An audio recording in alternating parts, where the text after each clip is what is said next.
জিবরিল আমিন বলতেছে, আল্লাহ তোমার ইব্রাহিম কি আসলে তোমাকে ভালোবাসে? বলে হ্যাঁ বাসে।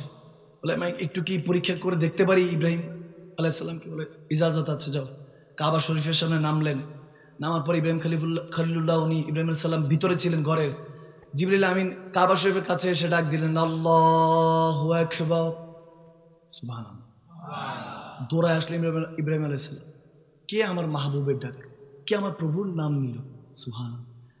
চোখের মধ্যে হয়রান হয়ে আসলেন, কে নিল কে নিল, দৌড়ায় আসলেন। এসে দেখতেছেন জিবরিল আমিন তো মানুষের সুরতে আছে, একজন ব্যক্তি দাঁড়িয়ে আছে। এসে বলছে, ভাই আপনি কি নাম নিয়েছেন মাত্র আমার মালিকের? বলে হ্যাঁ নিয়েছি। বলে যদি কিছু না মনে করেন আরেকটা বার কি নিবেন? সুবহানাল্লাহ। দেখেন দৈনন্দিন তো আমরা নেই, আল্লাহ রসুলের নাম তো কত নেই। আল্লাহর কসম কয়ে কই যে তুমি চাঁদের মতো সুন্দর, চায় দেখো তোমার আইনা দিয়ে মুটান দিয়া, কোথায় চাঁদ কোথায় আপনি, ঠিক কিনা? বলে চাঁদের মতো সুন্দর, কই চাঁদ আর কই পরোটা?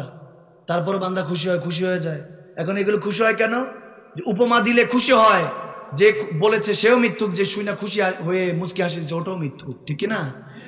বললে ভালো তো বলে, কিন্তু আমার নবী যখন আঙ্গুল উঠিয়েছেন ওই চাঁদের দিকে, মক্কার কুরাইশরা যখন জাদুকরদেরকে আমার নবীকে পরাস্ত করতে চাচ্ছেন নাউজুবিল্লাহ, তখন আঙ্গুল উঠাতে দেরি নাই। তখন হয়তোবা রব্বে করিম বলেছেন, হাবিব দুনিয়ার মানুষ ভালোবাসার জন্য চাঁদ তারা উপমা দিবে, কিন্তু কেউ এনে দিতে পারবে না। আপনি শুধু আঙ্গুল তুলেন, আমি ওই চাঁদ আপনার আঙ্গুল ইশারায় টুকরো করে দিব। সুবহানাল্লাহ। হায় হায়, আঙ্গুল উঠানোর সময় হাদিসে এরকমও পেয়েছি, যখন আঙ্গুল তুলছেন আমার দয়াল নবী, জাদুকর বলছে ঠিক আছে এক কাজ করুন, আপনি যদি সত্যিকারের নবী হন চাঁদকে দুই টুকরো করে দেখান। আবু জাহেল কয়, তুই তো আমার থেকে বড় আবু জাহেল, তো আমার থেকে বড় আবু জাহেলকে। বলে কেন, কি হয়েছে? আমি বলি তোকে বাইরের থেকে আনলাম ভাড়া করে, যে মনে হয় একটু জ্ঞান ট্যান আছে, আব্দুল্লাহর পুত্র সুমা মায়াজাল্লাহ আমার হুজুরে পাকের নাম নিয়ে বলতেছে মোহাম্মদকে পরাস্ত করতে পারবা। এখন তুমি দেখতেছি আমার থেকে বড় জাহেল। বলে কেন, আপনি কি বলছেন? তুমি কি উপরে কি ক্ষমতা চলবে? বলে তুমি ক্ষমতা বলছো, আমি ছোটবেলায় যখন, আজ থেকে প্রায় ওই সময়কার কথা বলছে, বলে আজ থেকে প্রায় 39 বছর আগে, আমি যখন ঘর থেকে বেরোচ্ছি সন্ধ্যার সময়, অর্থাৎ এখনকার মাগরিবের পরে, তাদের তো সন্ধ্যা ছিল, মাগরিব তো আর চিনে না। বলে সন্ধ্যার সময় বেরোচ্ছি, দেখি কি ব্যাপার, চাঁদ একবার এদিক যায়, একবার এদিক যায়, একবার ওদিক যায়, একবার এদিক যায়। আমি তো ভাবতেছি মনে হয় কিয়ামত হয়ে যাবে। আবু জাহেল বলতেছে, সে তার নাম হলো আবুল হাকাম, পরবর্তীতে আমার নবী আবু জাহেল দিয়েছেন। আবু জাহেল বলতেছে যে আমি দেখতেছি চাঁদ এদিক ওদিক যায়, ঘটনা কি দেখার জন্য বুঝার জন্য যখন আরেকটু এগোতে লাগলাম, তখন দেখি আমার ভাই ওই আব্দুল্লাহর সামনে, ঘরের সামনে একটা দোলনা দুলতেছে, ছোট্ট একটা বাচ্চা আঙ্গুল যেদিকে নেয় চাঁদ ওদিকে যায়। আরো জোরে পড়েন না সুবহানাল্লাহ, বলেন না। हाय हाय इशारे से चांद को चीर दिया, छुपे हुए हूर को फेर लिया, गए हुए दिन को वस्र किया, ये तैबो तबा तुम्हारे लिए। सुभान अल्लाह। আমার নবী শান কি শুনে বলে, তুমি এখন বলতেছো দুই টুকরো করে দেখাতে, যার খেলনা ছোটবেলার খেলনা হলো চাঁদ তারা। সুবহান, যার ছোটবেলার খেলনা কি চাঁদ তারা, তুমি এখন তেনাকে বলতেছো এটাকে টুকরো করে। আরে বাচ্চারা খেলনা পাইলে তো কেউ আসাদ দেয়, কেউ সুন্দর করে রাখে। বলে তিনি ছোটবেলায় যেমন তেমন করতো, এখন তো চাইলে কত কিছু করতে পারে, বলতে দিন। এর মধ্যে নবীজি কেউ যখন সে বলতেছে আপনি পয়গাম্বার হলে দেখান, চাঁদকে হুকুম দিয়ে দেখান, দুই টুকরো করে দেখান, কিন্তু ওদিক দিয়ে কথা চলতেছে, নবী এদিক দিয়ে ইশারা দিয়েছে, চাঁদ দুই টুকরো হয়ে গিয়েছে। সুবহান। এই সমস্ত কিছুর মালিক কে? আল্লাহ। কে? আপনি নবীকে ভালোবাসেন, নবীর আহলে বায়াতকে ভালোবাসেন, সাহাবা রাসূল, ওলি আল্লাহ, গাউস কুতুব, মা বাবাকে, সন্তান তার মা বাবা তার সন্তানকে, স্বামী তার স্ত্রীকে, যে যত রকমের ভালোবাসা আছে, নামাজ, জিন্দিগি, বান্দিগি, ইবাদত, রোজা, হজ, যাকাত, আজকের মেহফিল, ইন্তজাম, যে যা কিছু করে, কসম করে বলছি নবীর দরবার থেকে নিজের ঘর পর্যন্ত আপনারা যা কিছু করি কিংবা আমরা যা কিছু করি একজনের রেজামন্দির জন্য। তিনি কে? আওয়াজ দেন, তিনি কে? শুধু তেনাকে রাজি করার জন্য। এখন যখন আমাদেরকে ইমামগণরা শিখাতে লাগলেন আল্লাহ রাজি, আমরা খুঁজতেছি আল্লাহর রেজামন্দি, আল্লাহ খুঁজে আমার দয়াল নবীর রেজামন্দি। সুবহান। এরপরে আশিকটা পাল্টে গেল, বলতেছে হ্যাঁ কালমার এই পাশের থেকে শুরু করতে হবে, আগে নবী রাজি করতে হবে, তারপর আল্লাহকে রাজি করতে হবে, ঠিক না? রাসূল নামের রশি ধরে যেতে হবে খোদার ধারে, নদী তরঙ্গে যে পড়েছে ভাই, দরিয়াতে সে আপনি মিশে হাজরতকে ভালোবেসে, ঠিক না? কাউকে কষ্ট দিয়ে আল্লাহর দরবারে আপনি হাত পেতে কোনো লাভ হবে না, কিন্তু কাউকে মুচকি হাসির উপহার দেন, তাকে একটু খুশি করেন, আল্লাহ বলতেছে তোমার নিজের খুশি নিয়ে চিন্তা করতে হবে। হায় হায় সুবহানাল্লাহ, ওয়া হুয়া মাআকুম আইনামা কুনতুম। রব্বে কারীম বলে দিয়েছেন কার কাছে যা সব স্বার্থপর, যতক্ষণ টাকা পয়সা আছে আমার কাছে আয়, আমি তোর কাছ থেকে কিছুই চাই না।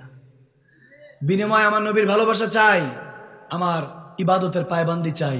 আমল করো, রোজা রাখো, জিকির করো, দুরূদ পড়ো, সবই তোমার, দুনিয়া তোমার। মাল্লাহুল মাওলা ফালাহুল কুল্লু, আমরা সবসময় শুনি। যখন আপনি নবীকে রাজি করবেন তখন আল্লাহ আপনার হয়ে যাবে। ফাত্তাবিউনি ইউহিব্বুকুমুল্লাহ। আল্লাহ যখন আপনার হয়ে যাবে, কসম করে বলছি, দুনিয়া আপনাকে, যত দুনিয়াদারি যা কিছু আছে সবকিছু আল্লাহ আপনার গোলাম বানিয়ে দিবে। সুবহানাল্লাহ। ইব্রাহিম খলিলুল্লাহ দেখতেছেন জিবরিল আমিন আল্লাহু আকবার বলে ডাক দিলেন, বলছে ভাই আর একটা বার নিবেন। এখন ইব্রাহিম খলিলুল্লাহ তো ইমতিহান নিতে এসেছেন, ভাই কি শরীফে হাদিস যে দেখি তো খালিল আপনাকে কেমন ভালোবাসে, আপনি নাকি ইব্রাহিম খলিল আপনাকে অনেক ভালোবাসে। আল্লাহ বলে দেখো, পরীক্ষা নিয়ে দেখো। এখন যখন ফেরেশতাদের সর্দার এসেছে একজন নবীকে পরীক্ষা নেওয়ার জন্য, বাশারি সুরতে এসে সামনে দাঁড়িয়েছে।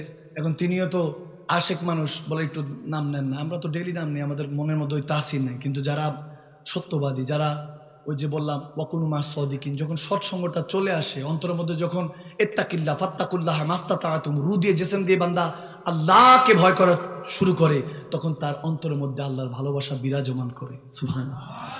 তখন অন্তরের মধ্যে ভালোবাসাটা রাজত্ব করতে থাকে। এখন যখন বলে যে একবার নেন, তো জিবরিল আমিন বলেন যে আমি তো তখন আমার ইচ্ছায় নিয়েছি, এখন আল্লাহর নাম যদি আপনার ইচ্ছায় নিতে হয় তাহলে টাকা লাগবে। কি লাগবে? টাকা লাগবে, পয়সা লাগবে। কি দিবেন? কিছু তো একটা লাগবে। আমি তো সস্তা আমার আল্লাহর নাম আপনার সামনে নিব না। তখন তিনি বলতেছে আমার 10,000 বকরি আছে। কয় হাজার? 10,000। বলে 5,000 আপনাকে দিয়ে দিব। সুবহানাল্লাহ।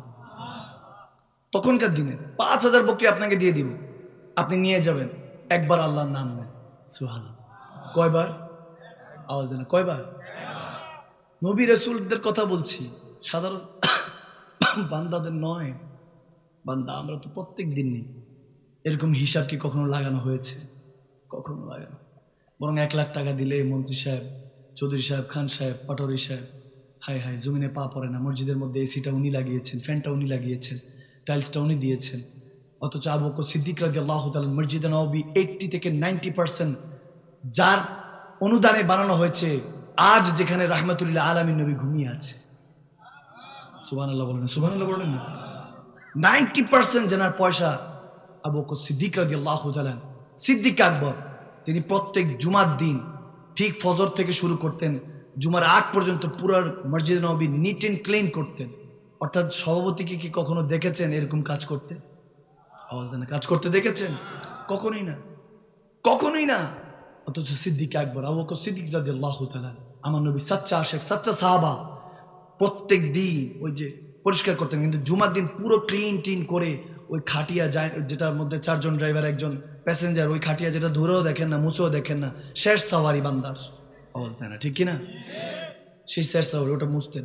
আমার নবী বলেছেন যদি তোমার রিজিকে, আমলে, আখলাকে ভালো একটা স্ত্রী চাও, কিংবা ভালো তোমার একটা সন্তান চাও, বেশি কিছু লাগবে না। ইস্তেগফার পড়তে পড়তে মসজিদে যাও, মসজিদ ঝাড়ু দাও, বাকুর জ্বালাও, আকরবাতি, ওই সময় বাকুর ছিল, আকরবাতি জ্বালাও, খুশবু জ্বালাও, এরপর ওই যে খাটিয়াটা পড়ে থাকে ওটাকে মুছো, পরিষ্কার করে রাখো। এরপর জুমার নামাজ পড়ো, খুতবা শুনো, মিলাদ কিয়াম করে দুরুদ সালাম পড়ে আল্লাহর দরবারে হাত তুলো। মালিক বলেন ওই সময় আমি সব সময় বান্দার না কপাল দেখি না পকেট দেখি, যখনই দেখি বান্দার মনের দিকে দেখি। কিন্তু যখন ওই বান্দা পুরো কাজ শেষ করে আমি আল্লাহর দরবারে হাত তুলেছে, তখন আমি মনের দিকেও দেখি না, আমি তখন হাতের দিকে তাকাতে থাকি। আর ফেরেশতাদেরকে বলতে থেকে আমার হায়া হচ্ছে, লজ্জা হচ্ছে, রব হয়ে এত দেরি করছিস কেন? কি চায় আমার বান্দা সব দিয়ে দে। সুবহানাল্লাহ। আল্লাহু আকবার। সহজ না কঠিন? সহজ না কঠিন? সাহাবারা মারামারি করতেন। তিরমিজি শরীফে হাদিস, ইয়া রাসূলুল্লাহ আগামীবার জুমার দিন তো আমি কিন্তু এই যুদ্ধের মধ্যে দান বেশি করেছি, আমি কি ওই খাটিয়াটা পরিষ্কার করতে পারি? সুবহানাল্লাহ। যেটা আমরা ধরেও দেখি না, ওটা নিয়ে মারামারি হইতো একটা পেতে। হাদিস পড়ে আমার চোখ দিয়ে পানি চলে আসছে যে আল্লাহু আকবার, কি ছিল এই চিন্তা চেতনা, এগুলো আসলো কোথা থেকে? বোঝা গেল আমার রাহমাতুল্লিল আলামিন থেকে। ঠিক কিনা? ঠিক কিনা? হায় হায়, আমার ওই নবী, পেয়ারা নবী রাহমাতুল্লিল আলামিন নবী কি শিক্ষা দিয়েছেন আমাদের কাছে। এখন ওই শিক্ষা নেই। তেনারা কম্পিটিশন করতেন, কি কম্পিটিশন করতেন যে কে কার আগে গিয়ে কতটুকু করে নবীকে আল্লাহকে রাজি করবেন। এখন বললাম কে কার আগে গিয়ে কোন চেয়ারে বসতে পারি, ঠেলা ঠেলি, মারামারি, এছাড়া কিছু নাই। এখন মুসলমান নাম কো আসতে খেলার নামে, প্লেয়ারের নামে, রাজনীতির নামে, ধর্মের নামে মুসলমানকে কাটে, ঠিক না? ওয়াতাসিমু বিহাবলিল্লাহি জামিআন ওয়া লা তাফারাকু। অথচ আল্লাহ তাবারক ওয়া তাআলা বলেছেন, মুসলমান, ইহুদি নাসারা দাজ্জাল শয়তান তোমাদের ওপেন শত্রু, তোমরা নিজেরাও বুঝতে পারবা না, এমন ভাবে তোমাদের ইমানকে লুণ্ঠন করবে। সবসময় রসুনের কোয়ার মতো থাইকো, নবীর দামান কখনো ছাইরো না। এখন আমরা নবীর দামান ছেড়ে দিয়েছি, নবীজির কদম ছেড়ে দিয়ে আমরা একে অপরে রাজত্ব করার জন্য, চেয়ারের জন্য, রাজনীতির জন্য, ধর্মের নামে মুসলমানকে কাটি মারি, ঠিক না? নাউজুবিল্লাহ পড়বেন না? একটু জোরে পড়েন না নাউজুবিল্লাহ। আল্লাহ